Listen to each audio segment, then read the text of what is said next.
مصطفیٰ کریم صلی اللہ علیہ وآلہ وسلم نے ارشاد فرمایا، مومن ایک سوراخ سے 2 مرتبہ نہیں ڈسا جاتا۔ چونکہ ہمارا دین بہت خوبصورت دین ہے اور معاملات کو اچھی طرح سے غور و تدبر کے ساتھ سوچنا، ان معاملات کو اچھی طرح ان کی تہہ تک پہنچنا اور پھر اس کے بعد کوئی رائے قائم کرنا، اس رائے کے بعد پھر آپ کا کوئی عمل روح پذیر ہو۔ تو یہ ایسا کوئی دین نہیں ہے کہ آپ سوچ فہم اور ادراک کو چھٹی دے دیں۔ تو اس لیے سارے امور کے اندر ہمیں معاملہ فہمی کا اور معاملات کی تہہ تک پہنچنے کا، تدبر کرنے کا، غور و فکر کرنے کا، معاملات کی اچھی طرح ٹو لگا لینے کا، اس کے عواقب و نتائج کو مد نظر رکھنے کا، ساری چیزیں ہمیں اس پہ غور کرنا ہوتا ہے اور پھر ہم کوئی فیصلہ کرتے ہیں۔ اور اگر ہم کسی امر میں کسی موقع پر نقصان اٹھاتے ہیں تو پھر دوبارہ ہم اس طرف نہیں جاتے، اس لیے کہ مومن ایک سوراخ سے 2 مرتبہ نہیں ڈسا جاتا۔ تو جس سوراخ سے آپ کو ڈنگ لگا ہے تو دوبارہ آپ کبھی بھی وہاں انگلی نہیں دیں گے، وہاں دوبارہ ہاتھ نہیں ڈالیں گے۔ تو زندگی کے تجربات سے فائدہ حاصل کرنے کی اس حدیث میں تلقین ہے کہ زندگی کے اندر جو مشاہدات آپ کے سامنے آتے ہیں اس سے نگاہیں نہیں چرائی جا سکتی، ان سے نظریں نہیں ہٹائی جا سکتی۔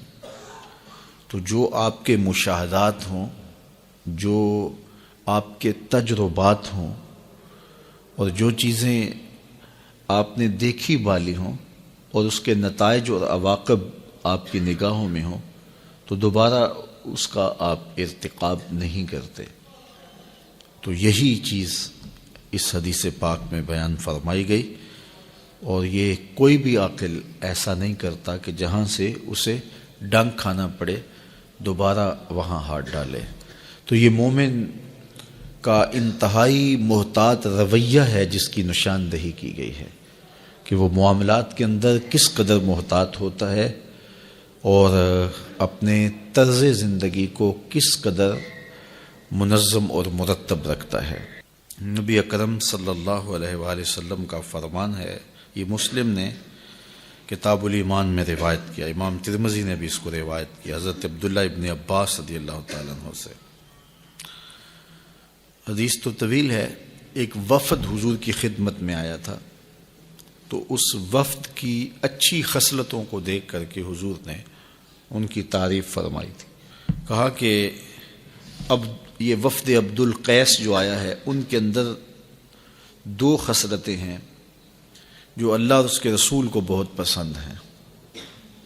2 خصلتیں اللہ کو بھی پسند ہیں، اس کے رسول کو بھی پسند ہیں۔ وہ 2 خصلتیں کون ہیں؟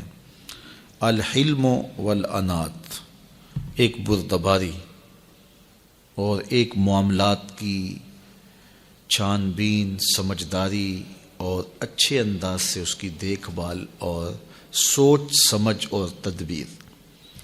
تو کہا یہ وہ جو چیزیں ہیں 2، یہ اللہ کو بھی بڑی محبوب ہیں، اللہ کے رسول کو بھی بہت زیادہ محبوب ہیں۔ حضرت سہل بن سعد الساعدی رضی اللہ تعالی عنہ سے مروی ایک روایت ہے، رسول کریم صلی اللہ علیہ وآلہ وسلم نے ارشاد فرمایا کہ معاملے کو سمجھ کے تسلی بخش نتیجے تک پہنچنے کے بعد اس کام کو کرنا، سوچ و بچار کرنا، اس کی تدبیر کرنا، اس کے عواقب و نتائج کو دیکھنا، یہ اللہ کی طرف سے کسی شخص کو عطا ہوتی ہے۔ والعجلۃ من الشیطان، اور جو عجلت ہوتی ہے یہ شیطان کی طرف سے ہوتی ہے۔ حضرت نبی رحمت کا ایک فرمان اور سنیے جو انہی احادیث کی تشریح ہے، جو حضرت انس رضی اللہ تعالی عنہ سے مروی ہے۔ کہتے ہیں کہ ایک شخص حضور کی خدمت میں عرض گزار ہوا، اوصنی، حضور مجھے وصیت کیجئے، مجھے کوئی وصیت کیجئے۔ مختلف اوقات میں مختلف لوگوں نے حضور سے وصیت طلب کی ہے۔ آقا کریم علیہ السلام نے مختلف اوقات کے اندر مختلف لوگوں کو مختلف جواب دیے ہیں۔ کسی نے کہا مجھے وصیت کیجئے تو کہا اوصی کا بتقوی اللہ، میں تمہیں اللہ سے ڈرنے کی تلقین کرتا ہوں۔ کسی نے کہا مجھے وصیت کیجئے تو فرمایا کہ غریبوں کے پاس بیٹھا کرو۔ کسی نے کہا مجھے وصیت کیجئے تو اس کو حضور علیہ السلام نے فرمایا معاملات کے اندر میانہ روی سے چلا کرو۔ مختلف مواقع پہ مختلف لوگوں کے پوچھنے پر جواب مختلف دیے ہیں۔ سوال ایک تھا، جواب مختلف ہوئے۔ سب کا سوال یہ تھا اوصنی، مجھے وصیت کیجئے۔ ہر ایک کو الگ الگ وصیت حضور نے فرمائی ہے۔ اس کی کیا وجہ؟ حکیم حاذق سے جب کوئی علاج پوچھتا ہے تو ہر ایک کو ایک ہی گولی نہیں دیتا، اسے پوچھنے والے کی نبض کا پتہ ہوتا ہے، اس کے چہرے سے پہچان لیتا ہے اس کا مرض کیا ہے، اس کو دارو کون سا دینا ہے۔ تو جس نے بھی وصیت حضور سے پوچھی، نگاہ رسالت مآب نے جان لیا کہ اس کا علاج کس میں ہے، تو وہی علاج تجویز فرمایا۔ تو جو کسی نے سوال کیا اور اس کی جو ضرورت تھی، نبی رحمت صلی اللہ علیہ وآلہ وسلم نے اسی ضرورت کو پیش نظر رکھتے ہوئے اس کو وصیت فرمائی۔ مجھے کوئی وصیت کے بارے پوچھتا ہے تو میں سوچ میں پڑ جاتا ہوں کہ اس کو کیا کہوں، تو لیکن اللہ کے محبوب سے کوئی پوچھتا تو حضور کے سامنے لوگ بالکل واضح تھے، شفاف آئینوں کی طرح حضور کے سامنے ہر ایک کا عکس تھا کہ اس کو کیا چاہیے، اس کو مرض کیا ہے، اس کا علاج کیا ہے، اس کو شفا کس دارو سے ہوگی۔ تو پھر آقا کریم ایسے ہی اس کو جواب ارشاد کرتے۔ اللہ اکبر۔ تو اس نے عرض کی یا رسول اللہ صلی اللہ علیہ وسلم مجھے وصیت کیجئے، تو حضور نے ارشاد فرمایا خذ الامر بالتدبیر، معاملے کو غور و فکر کے ساتھ دیکھو، معاملات کی تدبیر کرو، معاملات کی منصوبہ بندی کرو۔ جب کوئی بھی کام کرنا چاہو تو اس کی منصوبہ بندی کرو، پوری طرح سے اس کے عواقب و نتائج دیکھو اور اس کی اچھی تدبیر کرو، اور اگر تم سمجھو کہ اس کا نتیجہ اچھا نہیں ہے اور یہ کام، یہ مشق نتیجہ خیز نہیں ہوگی، تو پھر فرمایا اس کام کے کرنے سے رک جاؤ۔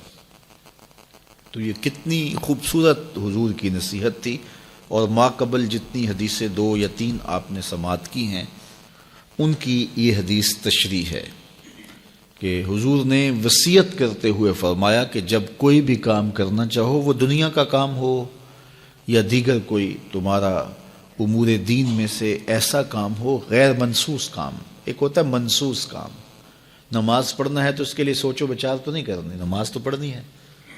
روزے کے لیے سحری کے وقت بندہ سوچنے لگ جائے کہ میں روزہ رکھوں کہ نہ رکھوں، ان امور پر تو سوچ و بچار نہیں کرنی ہے۔ سوچ و بچار ان امور پہ کرنی ہے کہ جن کی منصوبہ بندی آپ نے کرنی ہے، اور جن چیزوں کا ایسی چیزوں سے تعلق نہیں ہے، تو وہ کوئی آپ کام کرنے جا رہے ہیں تو اس کی پھر آپ نے منصوبہ بندی کرنی ہے۔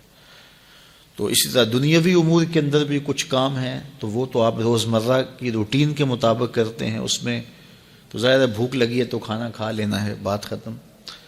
لیکن اور بہت سارے دنیاوی امور ہیں، بچوں کے رشتے کرنے ہیں آپ جو ہے وہ گھر بنانا چاہتے ہیں تو آپ کہاں بنائیں، وہ منصوبہ بندی کریں گے کہ ہمسائے کیسے ہوں، کس سوسائٹی میں اپنا گھر بناؤں کہ میرے بچوں کا دین بچ سکے، میری نسلیں محفوظ رہ سکے۔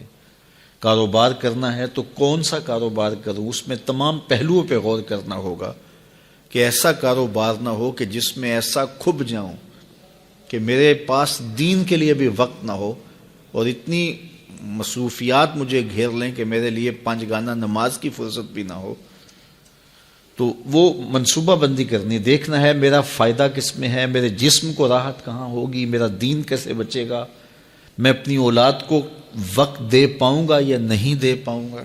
تو سارے امور پر غور و فکر کریں، دنیاوی امور ہیں۔ اسی طرح اور بہت سارے امور ہیں دنیا کے، اس طرح دینی امور ہیں بہت سارے.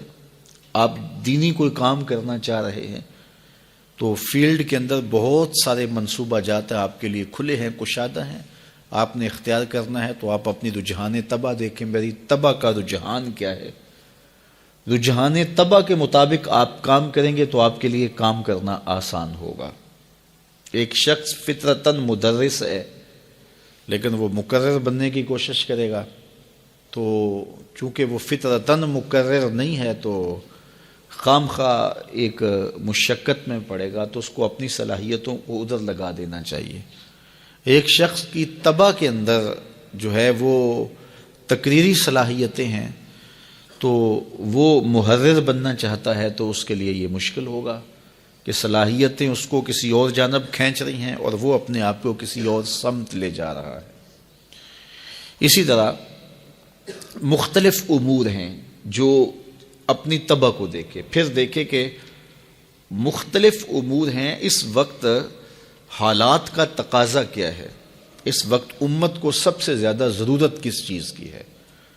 دیکھیے یہ کام بھی دین کا ہے، یہ کام بھی دین کا ہے، یہ کام بھی دین کا ہے. اب ان تینوں میں سے میں کون سا کام آسانی سے کر سکتا ہوں، مجھے پہلے تو اس کی ترجیح اختیار کرنی چاہیے. اس کے بعد ان تین کاموں میں سے اب یہ جو کام میں نے اختیار کیا ہے یا میں تینوں ہی کر سکتا ہوں، تو اس میں سے میں کس کو اختیار کروں؟ تو میں اس کو اختیار کروں گا جس کی امت کو ضرورت زیادہ ہوگی، جس کی قوم کو ضرورت زیادہ ہوگی. اور اسی طرح پھر آگے اس کا جو طریقہ کار ہے وہ کیا ہوگا. تو اس کا کچھ تو حدود اور قیود شریعت اسلامیہ کی جانب سے متعین ہیں، آپ اس سے انحراف نہیں کر پائیں گے، لیکن کچھ چیزوں کے بارے میں آپ کو اختیار دیا گیا ہے، تو اس میں آپ اپنے اختیار کو کیسے استعمال کرتے ہیں یہی آپ کی دانائی ہے، یہی آپ کی حکمت عملی ہے. تو وہی حکمت عملی آپ کی کامیابی کی ضمانت بنتی ہے. اور اسی طرح دیگر امور ہیں زندگی کے، اس میں تو یہ ساری چیزیں یہ دین سے ہیں.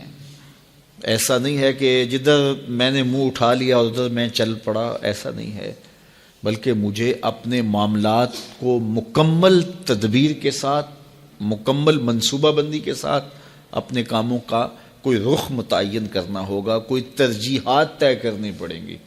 پھر ان ترجیحات پر مجھے چلنے کے لیے دیکھنا ہوگا میسر وسائل کیا ہیں اور امت کی ضروریات کیا ہیں، پھر اس کے مطابق میں چلوں گا. اسی طرح گھریلو زندگی کے اندر ہے، اسی طرح آپ کی کاروباری زندگی کے اندر ہے.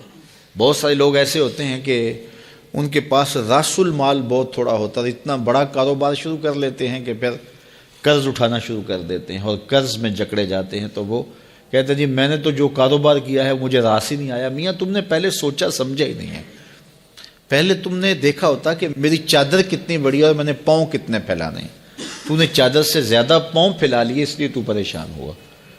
تو تجھے چاہیے تھا کہ اس چادر کے مطابق پاؤں پھیلاتا. تو جو میسر وسائل ہیں اس کے پاس، تو ان وسائل کے مطابق جو میسر صلاحیتیں ہیں ان صلاحیتوں کے مطابق. تو یہ حکمت دین ہے، اور اللہ کے محبوب علیہ السلام نے ہمیں جو دین دیا ہے تو اس دین میں ہم یہ سب کچھ سیکھنے کو ملتا ہے. عبادات کے مجموعے کا نام ہی دین نہیں ہے کہ سجدہ ایسے کرنا ہے، رکوع ایسے کرنا ہے، قیام ایسے کرنا ہے، بس یہی دین نہیں ہے. باقی ادیان میں تھا کہ کچھ امور تھے، لیکن اسلام مکمل ضابطہ حیات ہے.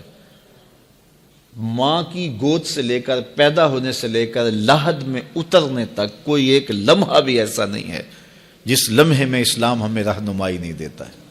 ایک ایک لمحے میں ہمیں رہنمائی دیتا ہے. تو آقا کریم علیہ السلام سے جب اس نے پوچھا تو ظاہر ہے حضور نے اس کے حال کے مطابق اس کو جواب دیا. دیکھیے حضرت ابوبکر صدیق رضی اللہ تعالیٰ عنہ سارا مال لے آئے نا حضور کی خدمت میں، پیش کر دیا تو حضور نے ان سے وصول کر لیا. پوچھا ما ابقیت لأہلک یا ابا بکر، ابو بکر گھر والوں کے لیے کیا چھوڑا ہے؟ تو انہوں نے کہا ابقیت لہم اللہ ورسولہ، میں نے گھر والوں کے لیے اللہ اس کے رسول کی محبت چھوڑی ہے، محبت دے کے آیا ہوں، میرے لیے اللہ اس کا رسول ہی کافی ہے. تو حضور نے ان کا مال وصول کر لیا. اور ایک اور صاحب آئے ایک دوسرے موقع پر اور انہوں نے سارا مال پیش کرنا چاہا. تو حضور نے فرمایا کہ نہیں، اپنے اہل خانہ کے لیے بھی تو کچھ رکھو نا، ان کو کنگال نہ کرو۔ اس سے سارا نہیں لیا، ان سے سارا لے لیا، چونکہ حضور دونوں کے احوال باطن کو جانتے تھے اور ہر شخص کی کیفیت سے حضور اچھی طرح واقف تھے اور ان کی ضروریات کو بھی جانتے تھے۔